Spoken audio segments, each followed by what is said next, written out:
Oh yeah, Friday night of Six Nations kickoff weekend, no less. It's also the Friday night that we get to see what the hell Chelsea are going to do when they name their team very soon for tonight's game.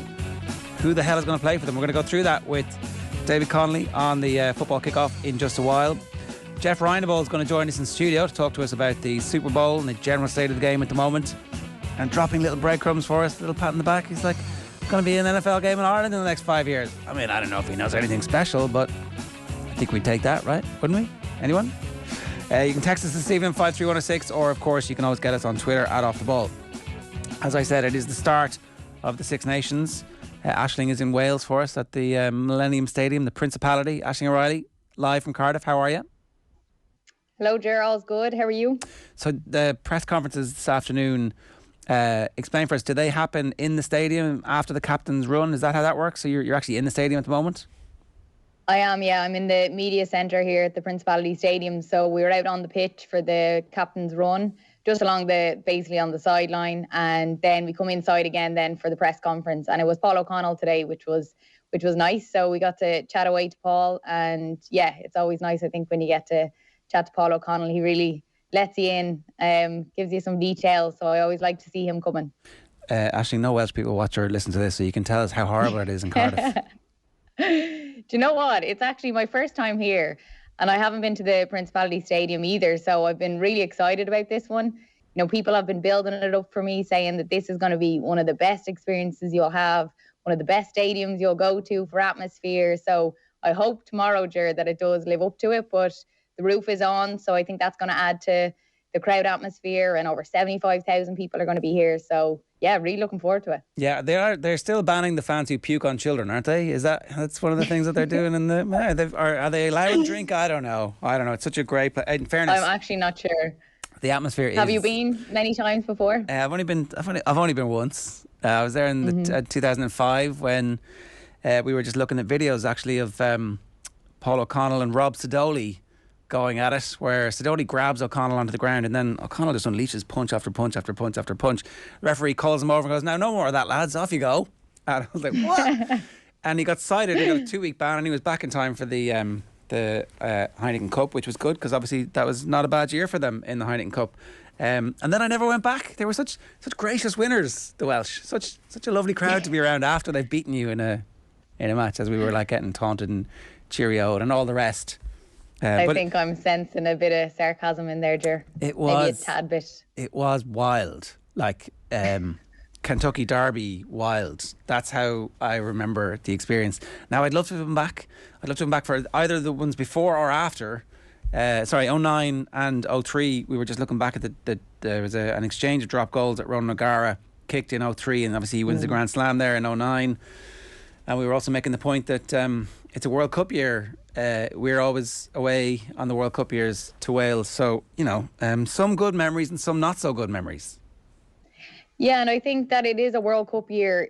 Maybe it's a good thing that we're away to Wales. It's one of the toughest places to go. And Andy Farrell spoke about it in the press conference yesterday, that this is a massive challenge. They have to embrace this. We want the roof on because we want it to be loud. We want it to be a massive challenge for the players, so that maybe they are preparing for these big tests that they're going to face coming down the line, whether it is going to France in October, So, yeah, I think it's a good thing. But yeah, it's a tough place to go, and I think they're not underestimating the challenge. You don't really know what you're going to get from Wales because of Warren Gatlin's back in. There's definitely a lot of optimism that I'm finding, even in the last few hours that I'm around the Welsh people. They do see Ireland coming in as favourites, and they're loving the underdog tag. And yeah, there is a little bit of the unknown, I think, too. Yeah, I mean, 2 years ago, I was pretty confident that we were going to beat Wales. Put our neck out a little bit. Ended up on Wales Online. Adam Jones was having a go at us. The Welsh kids were having a go at us this time last year when Owen was over. So, but I think, we can begin to be a little bit confident. Our team is better than their team. Our team is at the peak. Their team's not at a peak. It's definitely past the peak. Oh, no, I absolutely think so. I think we should be beating Wales, but I don't think you underestimate them either. Like, they have a bit of maybe a tried and tested type of team that they've named, a lot of experience, a lot of maybe lads that are getting on in years, players that are getting on in years, because that's what you say, but like a lot of experience in there. So it's hard to know, but you'd like to think that we would be getting over this one relatively easy enough. But the atmosphere away, we don't have a good record in Principality Stadium. So yeah, it's a hard one to call though. Okay, well let's hear from Paul O'Connell here talking about his memories of being back at the Millennium. Yeah, it's lovely. I mean, I was here 2 years ago when I started the job, and it was, unfortunately, we were in the middle of the pandemic, so there was no one in the stadium. It's an incredible place. You know, we were even talking about the warm up with the choirs singing. You know, the atmosphere is almost building in the warm up, and when the roof is closed, then it's something different, which is probably, you know, we had it in France last year in Stade de France. It seems that a lot of the atmospheres in the autumn were pretty rowdy as well, and it's going to head into the World Cup like that as well. So it's a brilliant, I suppose, opportunity and experience for the lads to experience something special. I suppose with Warren Gatland back for Wales as well, it probably adds to the Welsh crowd's anticipation. So it's a brilliant stadium to play in. You know, whether you're playing for your province here or whether you're playing for your country, it's an amazing stadium to play in, and it's, you know, it's one of the days of your career that the players have to cherish. It's only when you're kind of retired you realise how special it is to go away from home, play for Ireland, and to play in the Millennium Stadium against Wales in a packed Millennium Stadium. It's, you know, it's one of the best days of your life. It's only when you're retired and they're gone, you know, you realise how good they were. So hopefully we have a good day tomorrow. I know it's going to be tough, but hopefully we have a good day. Yeah, I mean, he's underselling it somewhat in terms of rowdy in the November internationals. There was a pitch invader who stopped a try-scoring opportunity for South Africa, and then there was this people puking on kids and fights breaking out. So it has definitely. 2:15 kickoff probably suits all of the Welsh rugby authorities to try and prevent any of that happening again. So, yeah. Yeah, I think as well, it's in the centre of Cardiff. Anyone who hasn't been here, you know, it's so handy from a point of view for reporters or for fans coming or anything like that. We're bang smack in the middle of Cardiff. It's perfect. But I suppose that adds to, you come straight from the pub and you roll in, and yeah, it probably adds to all of that carnage that you're speaking about.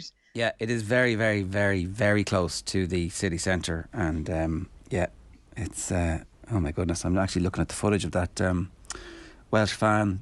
He'd filmed himself getting onto the field. Wayne Pivac must be very, very angry, because if they'd beaten South Africa at that stage, he might still be the coach. Who knows?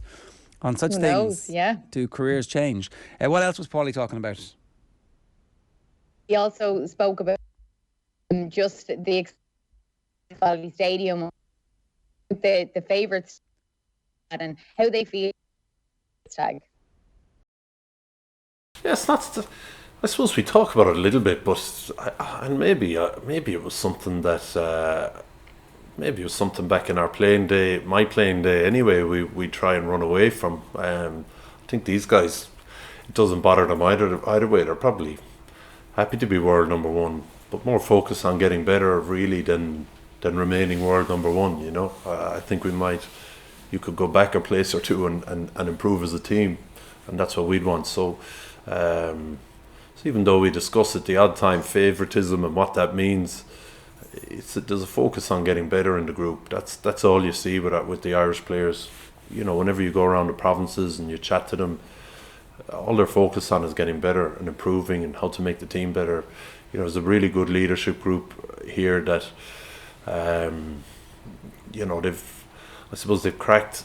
You'll never have cracked the anxiety piece around the big games. You know, there's always a little bit there, but they've cracked focusing on the performance and getting a good performance and I suppose seeing where that leaves us rather than being too worried about winning or losing. It's Paul O'Connell talking about the favourites tag in the press conference this afternoon after the captain's run. As it stands at the moment, no further reports of any injuries from an Ireland perspective, so the team will be as named yesterday, and we still wait further news on when they might expect Tadhg Furlong back into it. But Andy Farrell seemed positively enthusiastic about the fact that he's going to get the opportunity to test out Finlay Bealham. I wonder, does he feel the same about trying out a new 10 at some point over the course of the tournament to give somebody a little bit of experience in case Sexton doesn't make it the whole way through the World Cup? But there are some of the imponderables that we'll get to answer over the course of the Six Nations. Aisling will be at the Millennium Stadium tomorrow alongside Gordon Darcy, who is reporting on that for Off the Ball on Saturday alongside John Duggan. But we'll talk with Chris Jones from the BBC in just a moment about how the Welsh and also how the English are preparing ahead of the start of the Six Nations.